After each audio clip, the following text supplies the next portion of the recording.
Hi friends, ಇವತ್ತಿನ mind ಟಾಕ್ಗೆ ಸ್ವಾಗತ. ಇವತ್ತಿನ ಮೈಂಡ್ ಟಾಕ್ನಲ್ಲಿ ಮರುವಿಗೆ ಕಾರಣವಾಗುವ ಅಂಶಗಳ ಬಗ್ಗೆ, ಯಾವ ಮರುವಿಗೆ ಕಾರಣ ಮಾಡುತ್ತೆ ಅನ್ನೋದ್ರ ಬಗ್ಗೆ ನೋಡೋಣ. ಮೊದಲನೇದಾಗಿ ದೈಹಿಕ ಅನಾರೋಗ್ಯ. ಮಗುವಿನಲ್ಲಿ ಯಾವುದಾದ್ರೂ ದೈಹಿಕ ಅನಾರೋಗ್ಯವಿದ್ದಾಗ ಕೂಡ ಮಗುವಿನ ಮರುವಿಗೆ ಕಾರಣ ಆಗುತ್ತೆ. ದೈಹಿಕ ಅನಾರೋಗ್ಯದಲ್ಲಿ ಮೊದಲನೇದಾಗಿ ರಕ್ತದಲ್ಲಿ ಹಿಮೋಗ್ಲೋಬಿನ್ ಪ್ರಮಾಣ ಕಡಿಮೆ ಇದ್ದಾಗ, ಅಂದರೆ ಅದನ್ನು ಅನಿಮಿಯಾ ಅನ್ನುತ್ತೇವೆ. ಅನಿಮಿಯಾದಲ್ಲಿ ರಕ್ತದ ಆಮ್ಲಜನಕವನ್ನು ವಿತರಿಸುವ ಕಾರ್ಯ ಮಾಡುತ್ತೆ. ಮೆದುಳಿನ ನರಕೋಶಗಳಿಗೆ ಆಮ್ಲಜನಕದ ಕೊರತೆಯಾದಾಗ ಮಗುವಿಗೆ ಕಲಿಕೆ ಕಷ್ಟ ಆಗುತ್ತೆ, ಜೊತೆಗೆ ಅದರ ಮುದ್ರಣ ಮತ್ತು ಸ್ಮರಣೆಯು ಕೂಡ ಕಷ್ಟ ಆಗುತ್ತೆ. ಸೊ ಅನಿಮಿಯಾ, ಮಗುವಿಗೆ ಹಿಮೋಗ್ಲೋಬಿನ್ನ ಕೊರತೆ ಏನಾದರೂ ಇದೆಯಾ ಅಂತ ಪತ್ತೆ ಹಚ್ಚೋದು ಪೋಷಕರ ಮೊದಲನೇ ಕರ್ತವ್ಯ. ಆಮೇಲೆ ರೋಗಾಣುಗಳ ಸೋಂಕು, ಅಂದರೆ ಯಾವುದಾದ್ರೂ ಇನ್ಫೆಕ್ಷನ್ ಇದ್ದಾಗ ಕೂಡ, ಆಮೇಲೆ ಏನಾದರೂ ನೋವಿನಿಂದ ಬಳಲ್ತಿದ್ದಾಗ ಅಥವಾ ಪೌಷ್ಟಿಕಾಂಶಗಳ ಕೊರತೆ ಇದ್ದಾಗ ಕೂಡ ಇವು ಕಲಿಕೆಗೆ ಅಡ್ಡ ಬರುತ್ತೆ ಮತ್ತು ಕಲಿಕೆಯನ್ನು ಅಂದರೆ ಮುದ್ರಣ ಆಗಿರ್ಬೋದು, ಅಂದರೆ ನೆನಪು ಮುದ್ರಣ ಸ್ಮರಣೆಯಲ್ಲಿ ಕೂಡ ವ್ಯತ್ಯಯವಾದಾಗ ಅದು ಮರುವಿಗೆ ಕಾರಣ ಆಗುತ್ತೆ. ಒಳ್ಳೆಯ ದೇಹಾರೋಗ್ಯ ಕೂಡ ನೆನಪಿನ ಶಕ್ತಿಗೆ ಪೂರಕ ಅಂತ ಹೇಳ್ಬೋದು. ಎರಡನೇದಾಗಿ ಮನಸ್ಸಿನ ಏಕಾಗ್ರತೆ ಇಲ್ಲದವರು, ಅಂದರೆ ಏಕಾಗ್ರತೆಯಿಂದ ಕೇಳಿದರೆ ಅಥವಾ ಓದಿದರೆ ಕಾನ್ಸಂಟ್ರೇಷನ್ ಇದ್ದಾಗ ಮಾಹಿತಿ ಯಾವುದಾದ್ರೂ ಓದಿದ್ದನ್ನು ಸ್ಪಷ್ಟವಾಗಿ ಮೆದುಳಿನಲ್ಲಿ ಮುದ್ರಣವಾಗುತ್ತೆ ಮತ್ತು ಅದು ಬೇಕಾದಾಗ ನಮಗೆ ಸ್ಮರಣೆಗೆ ಬರುತ್ತೆ. ಇಲ್ಲಿ ವಿವಿಧ ವಿಚಾರಗಳು ಮತ್ತು ಚಿಂತೆಗಳು ಅಥವಾ ಓದಿನಲ್ಲಿ ಅನಾಸಕ್ತಿ ಇದ್ದಾಗ ಮತ್ತು ಬೇರೆ ವಿಷಯದಲ್ಲಿ ಆಕರ್ಷಣೆ ಇದ್ದಾಗ, ಅಂದರೆ ಈಗ ಫೋನ್ ಆಗಿರ್ಬೋದು, ಟಿ ವಿ ಆಗಿರ್ಬೋದು, ಈ ರೀತಿಯ ಒಂದು ಹೊರಗಿನ ವಸ್ತುಗಳ ಅಥವಾ ಆಕರ್ಷಣೆ ಇದ್ದಾಗ ಕೂಡ ಏಕಾಗ್ರತೆ ಇಲ್ಲ ಆಗುತ್ತೆ.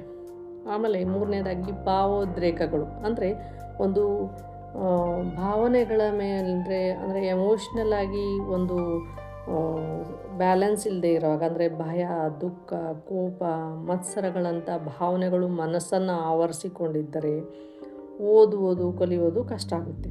ಇಲ್ಲಿ ಪರೀಕ್ಷೆಯ ಬಗ್ಗೆ ಅತಿಯಾದ ಭಯ ಇರ್ಬೋದು, ಅಥವಾ ಮುಂದೆ ಏನಾಗುತ್ತೋ ಅಂತ ಚಿಂತೆ ಆಗಿರ್ಬೋದು, ಅಥವಾ ಪೇರೆಂಟ್ಸ್ ಅಂಕಗಳ ಬಗ್ಗೆ ಅವರು ಪೇರೆಂಟ್ಸ್ ಇಟ್ಕೊಂಡಂಥ ಒಂದು ನಿರೀಕ್ಷೆಯನ್ನು ನಾನು ಮುಟ್ತೀನೋ ಇಲ್ಲೋ, ತಲುಪ್ತೀನೋ ಇಲ್ಲೋ ಅನ್ನುವಂಥ ಒಂದು ಭಾವನೆ ಮನಸ್ಸಿನಲ್ಲಿ ಮೂಡಿರ್ಬೋದು. ಮತ್ತು ಬೇರೆ ರೀತಿಯ ಒಂದು ನಿರಾಶೆ, ಸೋಲು, ಅಥವಾ ಸರಿಯಾದ ಒಂದು ಮನೆಯಲ್ಲಿ ಪ್ರೀತಿ, ಆಸರೆ, ಪ್ರೋತ್ಸಾಹದ ಕೊರತೆ ಇದ್ದಾಗ ಕೂಡ ಈ ಭಾವೋದ್ರೇಕಗಳು ಕಾರಣವಾಗುತ್ತೆ. ಇದರಿಂದ ಕೂಡ ಓದಿದ್ದನ್ನು ನೆನಪಿಟ್ಕೊಳ್ಳೋದು ಮಗುವಿಗೆ ಕಷ್ಟ ಆಗುತ್ತೆ. ಗಲಾಟೆ, ಗೊಂದಲ, ಮಾಲಿನ್ಯದ ಪರಿಸರ ಇದ್ದಾಗ, ಅಂದರೆ ತುಂಬ ಒಂದು ಗದ್ದಲವಿರುವಂಥ ವಾತಾವರಣ ಅಥವಾ ತುಂಬ ಪರಿಸರ ಅಂತ ಒಂದು ಒಳ್ಳೆಯ ಓದೋಕ್ಕೆ ಒಂದು ಪ್ರಶಾಂತವಾದ ಪರಿಸರ ಇಲ್ಲದೆ ಇರುವಾಗ ಕೂಡ ಓದಿದ್ದು ಮರಿತಾರೆ. ನೆಕ್ಸ್ಟ್ ಅಂದರೆ ಕೀಳರಿಮೆ ಅಥವಾ ಇನ್ಫೀರಿಯಾರಿಟಿ ಕಾಂಪ್ಲೆಕ್ಸ್ ಅಂತ ಹೇಳ್ತೀವಿ. ಅಂದರೆ ಮಕ್ಕಳನ್ನು ಪೋಷಕರು ಬೇರೆಯವರೊಂದಿಗೆ ಹೋಲಿಸೋದಾಗಿರಲಿ, ಅಥವಾ ಮಕ್ಕಳೇ ತಾವು ಬೇರೆಯವರೊಂದಿಗೆ ತಮ್ಮ ಹೋಲಿಕೆಯನ್ನು ಮಾಡಿಕೊಂಡಾಗೂ ಕೂಡ, ಮತ್ತು ಅವರಿಗೆ ಕೆಲವೊಂದು ಅವಮಾನಗಳು ಆದಾಗ, ಅಂದರೆ ಮುಂದೆ ನಾನು ಈ ಪರೀಕ್ಷೆಯಲ್ಲಿ ಅಥವಾ ಬೇರೆ ಯಾವುದಾದ್ರೂ ಸ್ಪರ್ಧೆಯಲ್ಲಿ ನಾನು ಸರಿಯಾಗಿ ಒಂದು ಒಳ್ಳೆಯ ಮಟ್ಟದ ಒಂದು ಅಂಕಗಳನ್ನು ಪಡೆಯುತ್ತೀನೋ ಇಲ್ವೋ, ಅಥವಾ ಈ ರೀತಿ ಆದಾಗ ನನಗೆ ಪಡೆಯದೇ ಇದ್ದರೆ ಅವಮಾನ ಉಂಟಾಗುತ್ತಲ್ಲ, ನನಗೆ ನನಗೆ ಸೋಲು ಕಾದಿದೆ ಎಂಬ ಒಂದು ಆತಂಕ, ಅಂದರೆ ಪರ್ಫಾರ್ಮೆನ್ಸ್ ಎಂಜೈಟಿ ಅಂತ ಹೇಳ್ತೀವಿ. ಇದು ಕೂಡ ಮರುವಿಗೆ ಕಾರಣವಾಗುತ್ತೆ.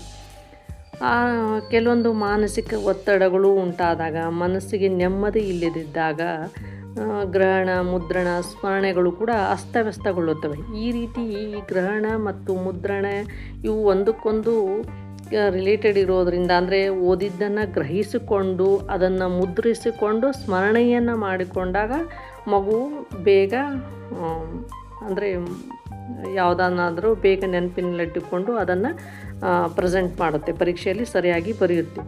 ಯಾವಾಗ ಮಕ್ಕಳಿಗೆ ಆ ಗ್ರಹಣ, ಮುದ್ರಣ, ಸ್ಮರಣೆ ಅಸ್ತವ್ಯಸ್ತಗೊಳ್ಳುತ್ತೋ, ಅಂದರೆ ಈ ದೈಹಿಕ ಅನಾರೋಗ್ಯ ಆಗಿರ್ಬೋದು, ಮಾನಸಿಕ ಏಕಾಗ್ರತೆ ಇಲ್ಲದೆ ಇರುವುದು, ಭಾವೋದ್ರೇಕಗಳು ಅಥವಾ ಒಂದು ಮಾಲಿನ್ಯ ಪರಿಸರ, ಒಂದು ಗೊಂದಲವಾದ ಮತ್ತು ಗಲಾಟೆ ಪರಿಸರ ಇದ್ದಾಗ, ಮತ್ತು ಕೀಳರಿಮೆ ಅಥವಾ ಆತ್ಮವಿಶ್ವಾಸವಿಲ್ಲದಿರುವಾಗ, ಮತ್ತು ಮಾನಸಿಕ ಒತ್ತಡಗಳು ಇವೆಲ್ಲ ಇದರಿಂದ ಆ ಮಗುವಿಗೆ ಒಂದು ಗ್ರಹಣ ಶಕ್ತಿ ಕೂಡ ಕುಂಠಿತ ಆಗುತ್ತೆ. ಅದರಿಂದ ಮುದ್ರಣೆ ಸ್ಮರಣ ಕೂಡ ಅಸ್ತವ್ಯಸ್ತಗೊಳ್ಳುತ್ತದೆ. ಓಕೆ ಫ್ರೆಂಡ್ಸ್, ಮುಂದಿನ ವಿಡಿಯೋದಲ್ಲಿ ಮಕ್ಕಳ ನೆನಪಿನ ಶಕ್ತಿಯನ್ನು ಹೆಚ್ಚಿಸೋದು ಹೇಗೆ ಅನ್ನೋದ್ರ ಬಗ್ಗೆ ನೋಡೋಣ.